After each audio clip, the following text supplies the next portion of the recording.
That horrid dream, the bliss being awoken by the screams of my own, and the terror that consumed me. My irises shifted into the undead, yet my body changed very little. I woke up in a panic, like all of the other times. My eyes watered softly as I began to set back into reality. I felt lost, very lost, like I was deserted. Then I turned next to me, Chloe, the cannibal. The longer I stared at her, the memory of her sparing me began to flash through my eyes. From what I remember, she had me pinned by my wrist. She began to giggle maniacally. Suddenly, the broken chains on her wrist shocked her.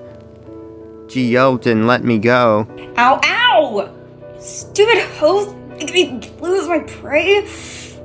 I wanted to back up. I wanted to run away. But then I looked at her chains. They weren't just shocking her, they were constricting her circulation. They were tightened so much that it made her whimper. I felt bad for her, so I tried to reach out to help her. I was being reckless by attempting to help her, but I felt like I could fix her. She stared at me, but she didn't jerk away. She stayed still. I examined the chains and saw a screw. I slowly twisted the screw off, and then did the same to the other. Before she knew it, her wrist stopped hurting. She looked at them, seeing the red marks where they once were. You helped me. You helped me before I scalped you. I thought you needed help. Before I could say another word, our lips met together. Long gone was the sadistic man-eater. Instead, here, standing next to me, was a girl who was relieved of restraints that only fueled her hunger. Even though she spared me, she was the one leaving to get me different food. And of course, she would come back with any sort of substitute to human meat, such as pork. She told me that humans and pork taste the same, probably because hogs were a hybrid of humans with the eating habits of a goat. In many religions, eating pork is considered unclean and sinful. I eat it because I have no other choice. My diet won't let me eat anything else. But if you're free enough to leave this place now that you're free of your restraints, why not attempt to eat something else, or anything else for that matter? I don't know. I guess it's all just a part of my condition. I don't want to risk it. I nodded, understanding without pushing it further. One thing I had been taught was not to push things further, to not further escalate a situation that's already as bad as is. The simple process of her going out while I stayed here continued for a whole week, leading to this very second, as I stopped recalling what was going on. I snuggled up closer to Chloe, seeking comfort of any sorts. Her eyes fluttered open, leading her gaze to follow onto me. You seem distressed. What's wrong, honey? I had that dream again. The one where The sudden pause was the answer she needed. And in response, she pulled me closer to her and gently held me. There. I think you and I have stayed here long enough. Wait, what do you mean? She stood up and pointed at the door. Get out here and live a life together. No more isolation. And also, I think it's only fair that your mental state is better than mine. I thought she was joking at first. She was the same one who held me at gunpoint and threatened to shoot me if I didn't love her back. Did she have a change of heart? Was she plotting a genocide? I wanted to ask her, but she raised her pinky finger instead. I promise not to eat anyone and to stay by your side at all cost. In return, you keep me by your side at all cost. Fair? Fair. Once I answered, I locked my pinky finger with hers. She smiled and stood up with me, her height towering over mine. Even when I was on the ground, she was still somehow taller than me. Despite this, I trusted her. She made it a whole week without eating or harming me. I had faith she would change, that I could fix a broken doll like her. And lo and behold, my accomplishments have succeeded. When we exited the building, It was nighttime. I looked up at the building behind me, examining where I was. It didn't seem like there was a sign or anything to take note of. Since I had no car, we had to walk to my house. Thankfully, I could tell where we were. The road we were on was Tessa Street, named after a rich girl from elsewhere. To the left was Lilith's Lake. To the right was my neighborhood. I held Chloe's hand and led her to my house. She pulled over a rugged hoodie over her head, green-colored, hiding her face and hair out of sight. The only thing exposed was her black shirt and shorts. Why are you hiding your face? I don't want to talk about it. I don't want to embarrass you, that's all. I nodded and made our way to our house. I say it's ours since Chloe and I would be sharing it together. So by default, it would belong to the two of us. So, which one will we be living in? Or are you homeless? It's not far. It's right over there. I pointed at a house that was 2 stories tall. Chloe thought I was joking and gave me a skeptical look in her eyes. You're joking, right? I'm flattered, but there's no way you actually live in this. I'm not. See? I pulled out my keys and ran over to unlock the house. Surely enough, I was correct. As I entered, I turned on the lights and waited for Chloe to enter. I looked back, and she slowly walked in. She had a look in her eyes, as if she's never seen the interior of our house before. Whoa. I've always heard of places like this, though I've never seen this in person. All my life, locked away behind many rooms. How long have you been in that room? I believe 8 to 9 years. I thought you said you were 19, like me. I am 19, but I didn't just come out and get thrown in a random place for shits and giggles. I came from another home, but I can't fully explain where exactly I was, but I know I wasn't eating humans then. I could tell she wasn't lying to me. Her emotions were genuine, and she probably had a reason for being locked up. I wanted to ask her, but dragging on the conversation only seemed to bother her more and more. Suddenly, she spotted an old picture of me and my older sister, Tabitha. Who's that? Your mom? Oh, that's just me and my sister, Tabitha. She's not able to see me much because of various things. Then Chloe looked at another photo. And her? That's just Lila. She's an ex. She dumped me after I OD'd at one of her parties. What does OD mean? It's short for overdose, and I was unknowingly overdosing on Benadryl. Some asshat must have snuck it in one of my drinks, and she fled the scene without me. This wasn't the first time she hurt you, isn't it? Look, I already left her. So what more is there to go off of? Chloe looked at me and walked over to my fridge, looking for specific food like pork or something. I just shook my head and went to my room upstairs. Once I entered my room, I looked in my mirror next to my door. My irises rusted purple, my pupils X-shaped, my cornea faded red. Only God knew how much hell I was about to be put through. I looked at my hands, feeling a strange feeling in my body. A needle was sticking out of one of my scars. I panicked and tried to pull it out. More started to cover my body, and my reflection grew into a contorted silhouette made of needles and blood. Suddenly, I found myself on my bed. I must have passed out without realizing it. Again, this was a reoccurring issue with me, forgetting how tired I actually am and finding myself instantly dreaming without notice. Suddenly, I heard Chloe's voice from my doorframe. Andy, can we get food? Sure, let me get ready first. Chloe nodded and waltzed off.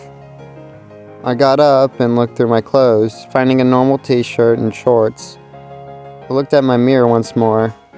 The same thing as my dream. The only thing was, this time around, I felt normal. If you count having strange pupils as normal. Then, it was normal enough for me. As me and Chloe walked down the street, I checked my wallet to make sure I still had enough funds for a decent burger joint or something. But surprisingly, I had more. I remember seeing around $300 in that wallet, which made me feel immortal.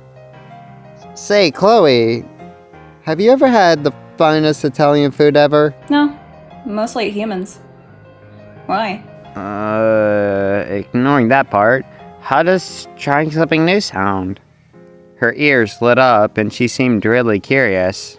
As we walked, we entered the town. A few townsfolk glanced at us, but none of them said a word.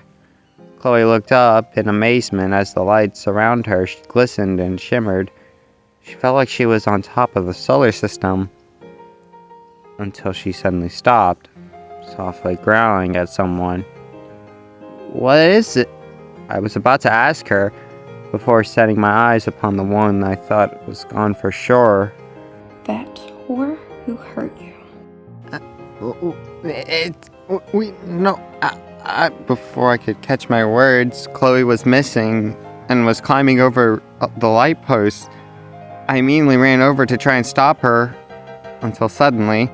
Andy? You're still alive? I immediately screeched to a halt and froze in place. Lila giggled and grabbed my hand. She always had a way to get my hand with simple gestures. You honestly scared me.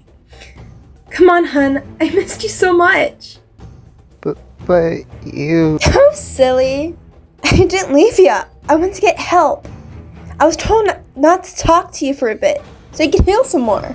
Well, that's the thing. I sort of had to go to therapy because of... Oh, you weren't depressed now. You always were a drama king all the damn time. I froze there, completely hurt and vulnerable. I couldn't stand up to her. She had some sort of way to somehow make me feel awful about myself. But all of those thoughts washed away when Chloe suddenly fell down on Lila. You never talk about my man like that. He is mine. I ran over and tried to pull Chloe off of Lila, who was getting scalped by Chloe's glass knife. Lila was screaming and begging. Get her off! Get her off! Oh god, the agony! I managed to finally pull Chloe off of Lila. Her head was slit open, and blood was rushing down over her face. Chloe was giggling and licking her knife, but then she sputtered out the blood. Ugh. Disgusting. Reeks of distaste and impure spirits. Are you crazy? You think you have the audacity to try and cut open my head and then proceed to call me impure? Who the hell do you think you are? I am terribly sorry, Lila. This is Chloe, my new... And forever girlfriend. Better than your manipulative ass. Lila bursted into tears as she tried to stand up. Assholes! All of y'all! Suddenly, a pistol tied to a picture of me fell out of her back pocket. Lila looked down in horror and tried to pick it up, but Chloe held her knife at her throat. What you got there, Layla? It's Lila, and none of your business. Oh, but it is if it involves my boyfriend. So tell me, what is it? I was a hired assassin. I was told to kill Andy by someone who hired me as a hitman. I didn't even want to do it, but I needed the money. What could you possibly need money for? You've stolen all of my money before, and you spent it all on useless shit. I've been in debt for ages, and I wasn't able to pay for therapy for an entire month. Lila could tell I broke out of her little spell. Chloe was getting ready to finish her off, but then a question flew over her head. Before I execute you unjustly, who hired you? The host. Both me and Chloe suddenly froze in horror as we both came to the realization that the host was trying to assassinate me via a hitwoman. Not just any hitwoman, a hitwoman kin to me despite the status we were in. She was more than likely hired to kill me and have a solid alibi with some of the blood money she got as bribery. Suddenly, a gunshot rang out and nearly hit me. I could have sworn I felt something, but it simply grazed the back of my head. I looked to the left of me. Seeing a red dapper figure stand menacingly in the distance of screaming civilians was the host. Should have learned to play dead instead of hooking up with my captive. I never understood you, Andy. And I guess I never will. Pointed his pistol at me. His red and yellow eyes widened in excitement as he prepared to shoot me. Chloe threw Lila against the wall and attempted to deflect the bullet, but it was too fast. I held out my hand for whatever reason, and then I felt it. My hand erupted.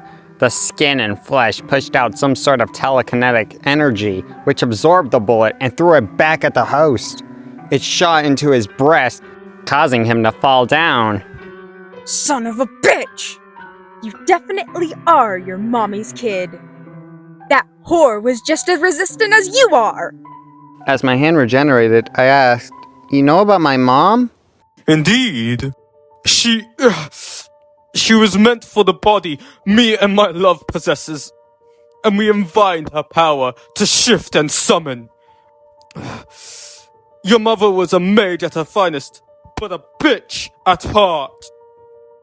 I began to get pissed and held up my fist. "Never talk about my mom like that, you two-faced piece of shit!" Chloe stood next to me, knife in hand, and pointed it at the host. You mess with Andy, then you mess with me. Very well then. But a fight is not a true battle without a true boss. He threw his staff in the air, and suddenly his body began to shift and contort into a huge monster. His arms and legs and neck were skinny, elongated, yet balanced. His dark tan skin began to rot off, and his overfangs began to grow larger than his bottom jaw. His torso and waist built itself into a large mechanical ball, with an eyeball staring out at me and Chloe. And finally, his staff fell down from the sky and attached itself to a wire that came from the back of his waist. It acted like some sort of scorpion-like tail from its looks. Prepare thyself! Me and Chloe stood in a fighting pose, preparing to duel with the monster who dared to fight us. I don't know how I did it at first, with my hands, but I will use them against you.